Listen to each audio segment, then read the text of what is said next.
दोस्तों, एक व्यक्ति प्रयागराज के महाकुंभ मेले से दिल्ली अपने बड़े बेटे को फोन मिलाता है। लेकिन जैसे ही उसका बेटा फोन उठाता है तो पिता अपने बेटे से कुछ कह नहीं पाता है और फोन पर ही फूट फूट कर रोने लगता है। बेटा जब पिता की रोने की आवाज सुनता है तो बेटा बहुत ज्यादा परेशान हो जाता है और अपने पिता से पूछने लगता है कि पिताजी क्या हो गया है, आप इस तरीके से रो क्यों रहे हैं, आप इतना परेशान क्यों हो रहे हैं। तो उसके पिताजी इस बात को सुनकर और भी ज्यादा फूट फूट कर रोने लगते हैं। दरअसल दोस्तों, बात ही कुछ ऐसी थी जिसको सुनकर आप लोग भी हैरान हो जाएंगे।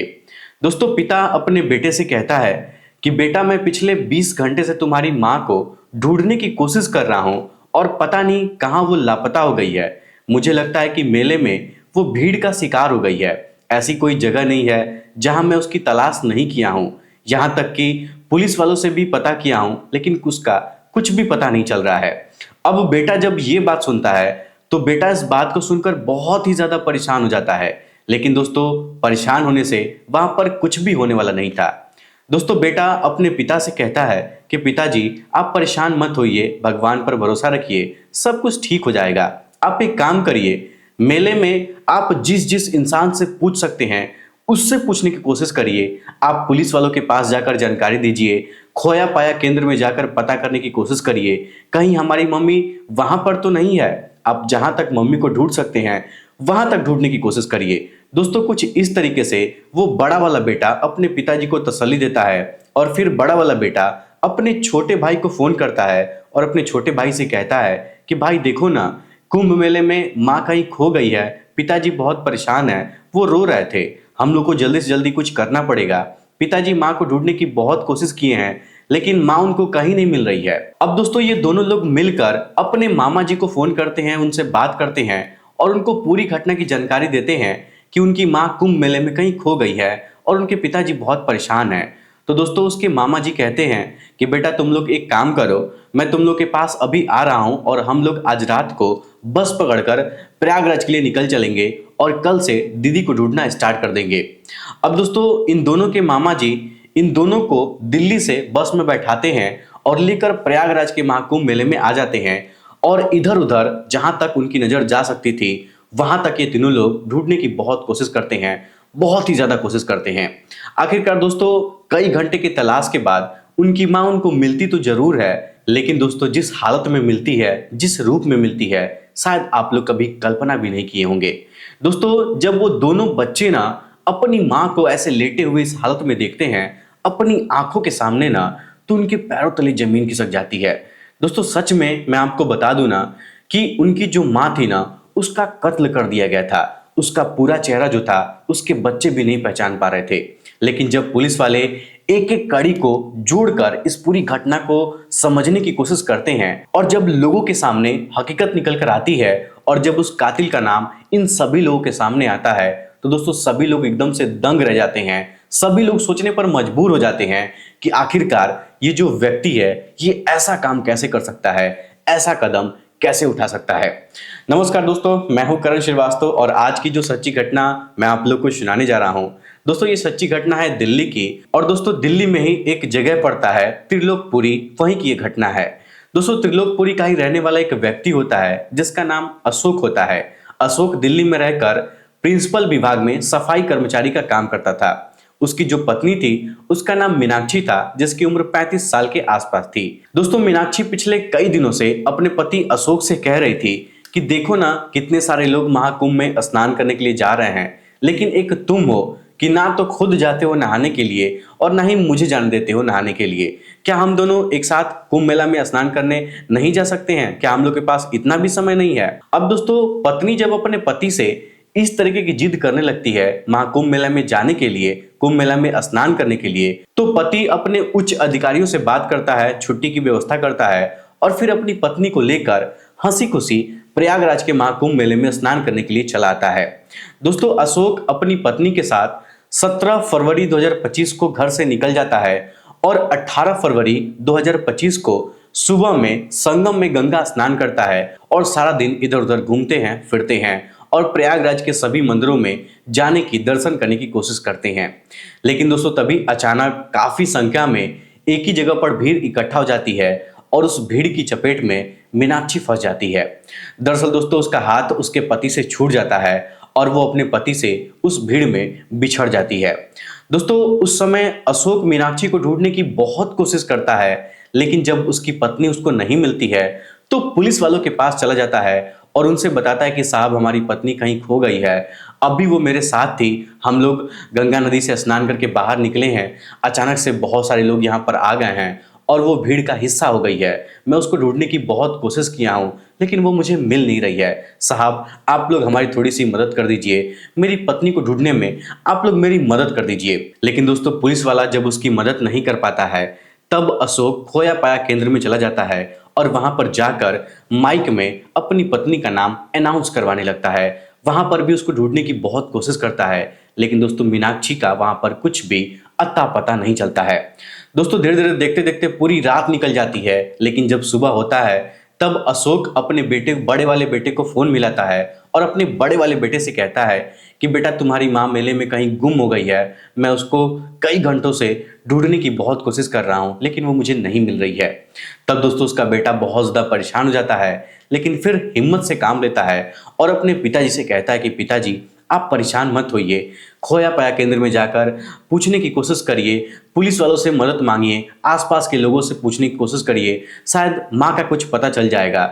मैं अभी कुछ ना कुछ व्यवस्था कर रहा हूँ, हम लोग जल्दी से वहां पर आने की कोशिश कर रहे हैं, आप परेशान मत होइए। अब दोस्तों मैं आपको बता दूं ना कि अशोक के 3 बेटे थे जो कि तीनों बेटे दिल्ली में ही साथ में रहते थे।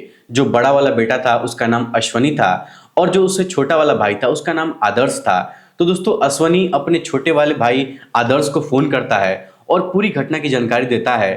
तो छोटा वाला भाई जो आदर्श था वो भी बहुत ज्यादा परेशान हो जाता है। उसके बाद दोस्तों ये दोनों भाई मिलकर अपने मामा जी को फोन करते हैं और पूरी घटना की जानकारी देते हैं। तो उनके मामा जी उनके साथ दिल्ली से प्रयागराज के महाकुंभ मेले में आ जाते हैं और फिर सभी लोग मिलकर मीनाक्षी की तलाश करने में लग जाते हैं। दोस्तों काफी देर तक इधर उधर ये लोग भटकते हैं, प्रयागराज का हर एक कोना कोना छान मारते हैं लेकिन उनकी माँ उनको नहीं मिलती है। दोस्तों मीनाक्षी के दोनों बेटे अपने हाथों में अपनी माँ का इतना बड़ा फोटो लेकर प्रयागराज के जंक्शन रेलवे स्टेशन पर आने वाले हर एक व्यक्ति से पूछताछ करते हैं कि आपने मेरी माँ को कहीं देखा है, मेरी माँ इस कलर की साड़ी पहनी हुई थी, गंगा नदी में स्नान करने गई थी, अचानक से लापता हो गई है, हम लोग उसको ढूंढने की बहुत कोशिश कर रहे हैं लेकिन हम लोग को वो नहीं मिल रही है। दोस्तों कुछ इस तरीके से ये दोनों बेटे और उनके मामा जी ये तीनों लोग मिलकर प्रयागराज के हर एक पुलिस स्टेशन पर जाते हैं और अपनी माँ के बारे में पुलिस वालों को जानकारी देते हैं। दोस्तों इन तीनों को जहां जहां ऐसा लग रहा था कि यहां पर जाने से उसकी माँ की कुछ सुराग मिल जाएंगी, कुछ पता मिल जाएगा, कोई हिंट मिल जाएगा, वहां पर ये तीनों जाते हैं और अपनी माँ को ढूंढने की कोशिश करते हैं। लेकिन दोस्तों इसके बावजूद भी मीनाक्षी का कुछ भी पता नहीं चलता है। अब दोस्तों ये तीनों लोग थक हार कर दारागंज के थाने पर पहुंच जाते हैं और वहां पर जब ये दोनों बच्चे अपनी माँ का फोटो पुलिस स्टेशन में दिखाते हैं तभी दोस्तों एक पुलिस वाला वो फोटो देखता है और इन तीनों से कहता है कि आप लोग एक काम करिए, आप लोग झूसी के थाने पर चले जाइए, वहां पर एक महिला की बॉडी मिली है, आप लोग एक बार जाकर उस महिला की पहचान कर लीजिए, शायद हो सकता है कि वो महिला आपकी माँ हो सकती है या फिर कुछ भी हो सकता है। दोस्तों मैं आपको बता दूं ना कि मीनाक्षी के बच्चों को सिर्फ और सिर्फ एक उम्मीद की किरण चाहिए थी कि कोई उनको इशारा दे, कोई उनको बता दे कि तुम वहां पर चले जाओ, शायद वहां पर तुम्हारी माँ मिल सकती है।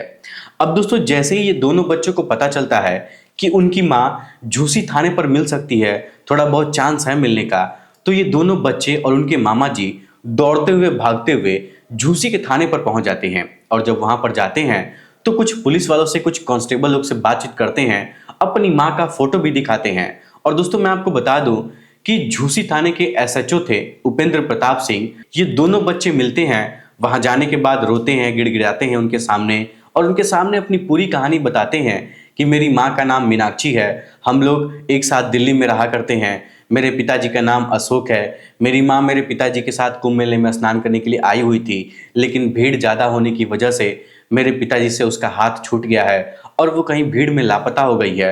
हम लोग उसको ढूंढने की बहुत कोशिश कर रहे हैं लेकिन वो हम लोग को मिल नहीं रही है। हम लोग कई दिनों से अपनी मम्मी को ढूंढने की कोशिश कर रहे हैं लेकिन उसका कुछ भी पता नहीं चल रहा है।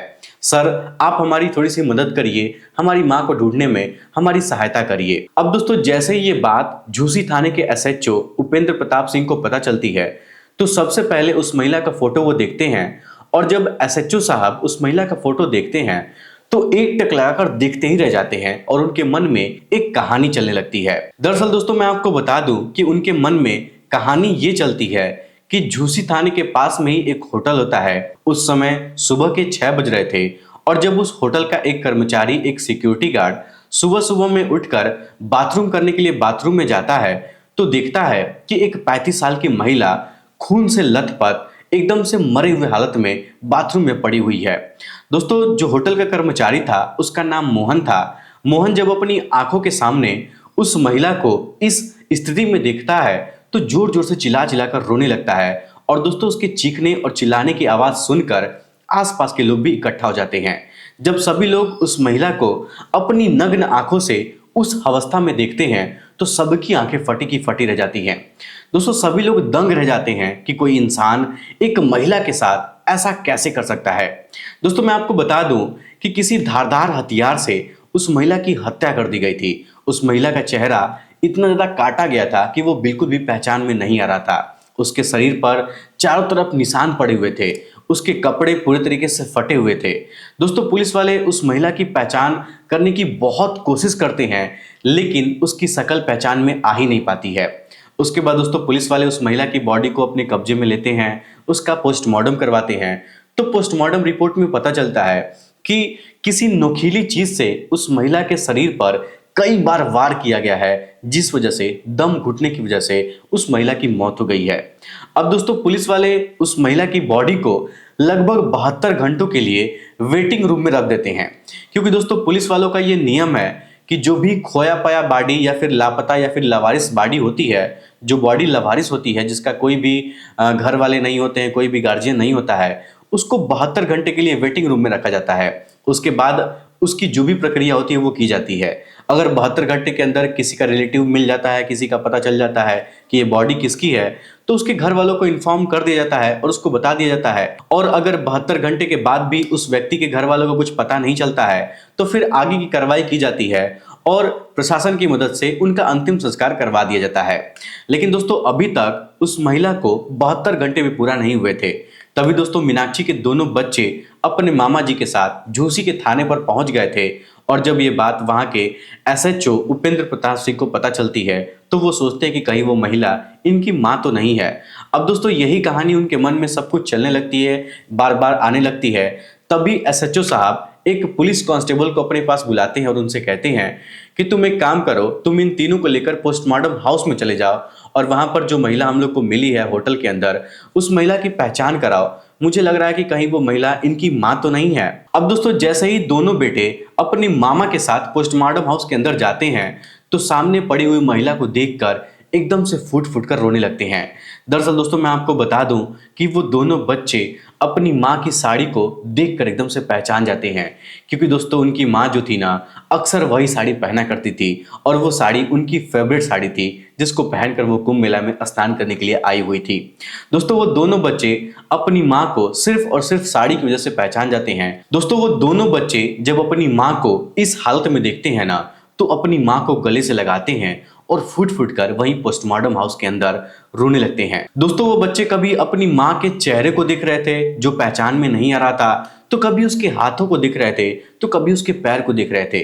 और दोस्तों जैसे जैसे वो पूरे शरीर का कटा पिटा जो खरोच पड़ा हुआ था वो जैसे जैसे देख रहे थे वैसे वैसे उनको और भी ज्यादा तकलीफ हो रही थी और वो लोग और भी ज्यादा रो रहे थे क्योंकि दोस्तों उनकी माँ अब इस दुनिया में नहीं थी, किसी ने उनकी हत्या कर दी थी। अब हत्या किसने की थी, हत्या क्यों की थी, इस बात का जवाब किसी के पास नहीं था, ना तो बच्चों के पास और ना ही पुलिस वालों के पास।